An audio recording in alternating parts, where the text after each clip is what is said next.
Am Ufang huet Gott den Himmel an d'Erd erschafen. So steht et a Genesis Kapitel 1 Vers 1 an der Léier vu Moses op Lützebuerg.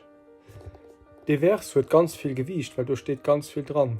Engerseits weist de Vers darauf hin, dass et den Ufang vun der Mënschheetsgeschicht gouf, dass Gott schon virun der Zeit war, weil muss schon existiert hun fir den Ufang Maderlief zu fir Apps dann ze erschafen, a Gott huet doch alles erschaf, wat op dieser Erd gëtt, Erd, den Himmel, alles. Dat heescht, Bibel erzählt es von dem Gott, den unabhängig ist von der Zeit, den iwwer allem steht, den alles erschaf huet. Und das ist aber da kein Diktator-Gott, das ist dann ein Gott, den es gern hat, den es freie Stecker des Welt erschaffen und an Menschen, die drauf sind. Und das ist der Gott von der Bibel, den uns an der Bibel präsentiert wird. Ein Gott, den es lebt, des Welt und Menschen erschafft. Das ist der Gott von der Bibel.